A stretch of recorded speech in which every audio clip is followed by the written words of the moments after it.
नमस्कार। बहुजन संवाद में आपका स्वागत है। बहुजन संवाद में आज 6 बजे के कार्यक्रम में हम बात करेंगे हाल ही में जो सीजेआई ने टिप्पणी की चंडीगढ़ एपिसोड को लेकर के। उन्होंने कहा कि ये लोकतंत्र की हत्या है। इस तरीके की टिप्पणियां सीजेआई लगातार करते रहे हैं, कई मुद्दों पे करते रहे हैं। इस तरीके की टिप्पणियां करते हुए उन्होंने देश के अंदर एक उम्मीद पैदा करने का काम किया है। लोगों को ये लगने लगा है कि इस देश के अंदर सभी समस्याओं का अगर हल है तो वो शायद सीजेआई के पास है। हम आज ये चर्चा करेंगे कि ये जो एक किस्म का मिथक है वो कितना तथ्यपूर्ण है और कितनी उम्मीद की जानी चाहिए, और वास्तव में अगर लोकतंत्र की हत्या की गई है तो ऐसे व्यक्ति के साथ में, ऐसे सिस्टम के साथ में क्या किया जाना चाहिए, और ये लोकतंत्र की हत्या कैसे रुकेगी। कि केवल जुडिशरी के ऊपर भरोसा रख के नहीं चलेगा, जनता को सहमी करना पड़ेगा।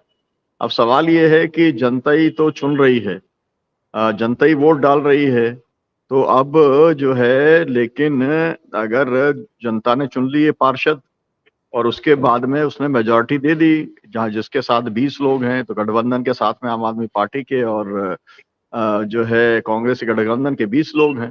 अब उसके बाद माइनॉरिटी वाले को उन्होंने जिता दिया, और उसके अंदर जो है अपना डायलॉग वालॉग देने के बावजूद भी उसको हटाने का काम नहीं हुआ। महाराष्ट्र में भी नहीं हुआ, 370 में भी नहीं हुआ, बाबरी मस्जिद में भी नहीं हुआ। तो इस सब को लेकर के आप क्या कहेंगे? कितनी उम्मीद आपको दिखलाई पड़ती है जुडिशरी से वास्तविक न्याय को लेकर के?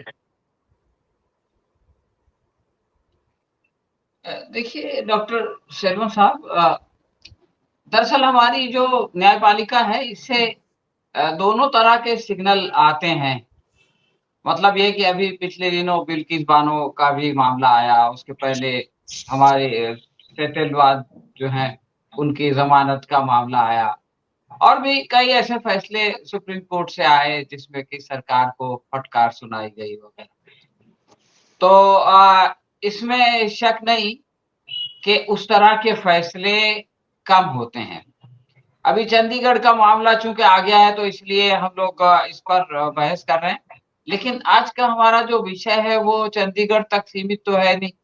ओवरऑल जो जुडिशरी का परफॉर्मेंस है उसके ऊपर हम लोग जो है वो बातचीत कर रहे हैं। तो हमको थोड़ा सा पीछे जाके जो हमारी व्यवस्था है उसको देखना पड़ेगा कि हमारी व्यवस्था जो है वो 4 सुतूनों पे खड़ी है। विधायकी है, कार्यपालिका है, न्यायपालिका है और मीडिया। मीडिया ऑफिशियल नहीं है, लेकिन यह है कि बहरहाल उसका एक बहुत बड़ा रोल है। तो विधायकी तो भाई लोकतंत्र में इलेक्शन जीत के आती है, जैसा अभी आपने कहा। तो उसको इलेक्शन जीतने के लिए लोगों का तुष्टीकरण करना पड़ता है। कई बार वो अन्याय भी करती है, अत्याचार भी करती है, और ये सब खेल तमाशे उनको इलेक्शन जीतने के लिए करने पड़ते हैं। उनकी कुछ लिमिटेशन और मजबूरियां हैं। कार्यपालिका जो है हमेशा विधायकी के तहत होती है, प्रशासन उन्हीं की सेवा करता है। उसमें कुछ अपवाद होते हैं, संजीव भट्ट जैसे, हेमंत करकरे जैसे, हर्ष मंदर जैसे, तो उनको प्रताड़ित किया जाता है। इसी तरह से अब न्यायपालिका का जहां तक सवाल है, पेपर पे, बल्कि हकीकत में मैं ये कहता हूँ कि वो सबसे स्वतंत्र और सबसे ज्यादा जो है वो शक्तिशाली है। अब प्रॉब्लम ये है कि उनको उनके यहाँ डर होता है, उनसे कुछ गलतियां होती हैं जिसके जरिए से उनको शायद ब्लैकमेल किया जाता है, या ये कि उनको लालच होती है। रिटायरमेंट के बाद उनको बड़े-बड़े, किसी को गवर्नर बना दिया, किसी को सांसद बना दिया। तो ये जो चीजें हैं, ये न्यायपालिका की बेड़ियां। अगर इन बेड़ियों में न्यायपालिका गिरफ्तार न हो, तो सही बात ये है कि वो जो है इस सिस्टम में पैदा होने वाली खराबियों को दूर कर सकती है। इसी तरह से मीडिया का मामला है। मीडिया तो एक वॉच डॉग है जो कि सभी इन तीनों के ऊपर नजर रखता है, और इन तीनों की जो त्रुटियां हैं, जो कमियां हैं, उनको जो है वो सामने लाता है। इसलिए सामने लाता है ताकि वो उसको ठीक करे। अब हमारी जो ये मौजूदा सरकार है, इसने क्या किया?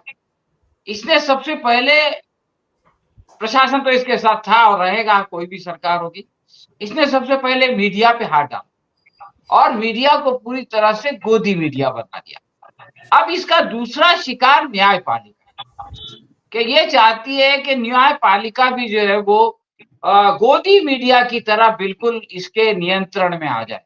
ये बुनियादी समस्या है, जो कि जिसको कि पूरे समाज को जो है वो सारे जी, लोगों जी। को समझना पड़ेगा। तो मैं ये कह रहा था कि वो जब कॉलेजियम का मामला आया था, तो उस वक़्त कपिल सिब्बल साहब ने इस साल 23 की शुरुआत में ये कहा था कि सरकार जो है अब न्यायालय को पूरी तरह अपने कब्ज़े में लेने की कोशिश कर रही है। और इस 1 साल में हमने देखा कि इसमें सरकार को बहुत सारी जो है वो कामयाबी मिली। अभी जैसा कि कहा गया कि चंद्रचूड़ साहब जब आए तो इन्होंने बड़े-बड़े प्रवचन दिए, बड़ी-बड़ी व्याख्यान दिए, तो लोगों की जो है वो अपेक्षाएँ बहुत बढ़ गई। लेकिन मसला ये है कि प्रवचन के बाद जब एक्शन का समय आता है, तो ये बेचारे दूसरे जजों की तरह ये भी फेल हो जाते हैं। अभी भी जो चंडीगढ़ का मामला आया तो इन्होंने बहुत बड़ी-बड़ी बातें की। पहले तो ये कहा कि साहब ये जो है वो उसका मज़ाक है, फिर उसने कहा कि हत्या है। अब साहब हत्या है, तो जब भी कोई हत्या होती है तो ये देखा जाता है कि भई इस हत्या में सिर्फ़ वही आदमी जो हत्यारा है, वो अकेला है या वो किसी ने उसको सुपारी दी है, वो किसी को खुश करने के लिए, किसी के कहने पर, किसी के दबाव में ये काम कर रहा है। तो सिर्फ़ ये कह देने से कि एक जो है व्यक्ति ने हत्या कर दी और उस पर मुकदमा होना चाहिए, ये भी नहीं कहा कि मुकदमा करो और कोई सज़ा भी नहीं दी और इतने ढीले से कहा कि हाई कोर्ट ने कह दिया नहीं-नहीं इसके लिए हमको कोई फुर्सत हमको कोई जल्दी नहीं है। तो ये जो ड्रामा है, ये बंद होना चाहिए। अब आप जी, जो है अगर आप सीरियस हैं, आप ये समझते हैं कि लोकतंत्र की हत्या नहीं होनी चाहिए, तो आपको ये पता लगाना पड़ेगा कि जिन लोगों ने वो हत्या करवाई, जिस लोगों ने उसका जश्न मनाया, उन लोगों को भी जो है आप सज़ा दीजिए। जब आप उन लोगों को जी, सज़ा जी। देंगे, उस हत्या में शामिल करेंगे, तब तो जनाब कोई रिफ़ॉर्म होगा, तब तो कोई ठीक होगा। अब मैं आपको 2-3 मिसालें देके अपनी बात खत्म करना चाहता हूँ। अब देखिए उमर खालिद का मामला है, 2020 से वो जेल में और 11 मर्तबा उनकी जो है वो याचिका, जो ज़मानत की याचिका है, वो पोस्टपोन हुई है। यानी डिसमिस नहीं भाई, ये कह दो कि भाई ये ज़मानत के लायक ही नहीं है, इसको हमेशा जेल में रहना चाहिए या उसको सज़ा सुना दो। आप ना सज़ा सुनाते हैं, ना ज़मानत की याचिका को रद्द करते हैं, बल्कि जो है वो उसको 4 साल से आप चौथा साल शुरू हो गया, साढ़े 3 साल हो गए हैं, आप उसको पोस्टपोन करते चले जाते हैं। एक और मैं उदाहरण देना चाहता हूँ, जो बहुत ही खतरनाक किस्म का उदाहरण है, वो है संजीव भट्ट का उदाहरण। इसी जनवरी पिछले महीने में उनकी जो है वो उम्र कैद की सज़ा जो ज़िले अदालत ने दी थी, उसको हाई कोर्ट ने वो कहा कि सही है वो अदालत। मामला ये है कि 1990 में उनके ऊपर एक मुकदमा दर्ज होता है और 2011 तक, जब तक कि वो गुजरात दंगों के सिलसिले में सरकार के खिलाफ गवाही नहीं देते, सरकार उनके ऊपर मुकदमा चलाने की इजाज़त नहीं देती। अब जैसे ही वो सरकार के खिलाफ जो है वो सच बात कहते हैं, तो उनके ऊपर मुकदमा चलना शुरू हो जाता है और फिर उनको उम्र कैद की सज़ा हो जाती है जी, जी, और फिर जी। वो उसके खिलाफ अपील करते हैं, तो फिर वो जो है वो सही हो जाती है। तो ये जो मामला है कि जो आदमी इस तरह से अ, प्रशासन में होने के बावजूद अगर उसको इस तरह से अदालत से सज़ा मिले, इसी तरह से जो जम्मू कश्मीर का मामला आया, डिमोनेटाइज़ेशन को सुप्रीम कोर्ट ने कह दिया कि उसमें कोई प्रॉब्लम नहीं था। राफेल के बारे में भी उसने यही कहा था कि उसमें कोई प्रॉब्लम नहीं था। जज लोया के मामले को इसी चंद्रचूड़ साहब ने उस बेंच में शामिल थे। उन्होंने कहा कि उनकी जो है वो जो मौत हुई, उसके अंदर कोई प्रॉब्लम नहीं था। हालाँकि हर कोई जानता है कि वो मौत नहीं थी, वो जी, साधारण जी। मौत नहीं थी।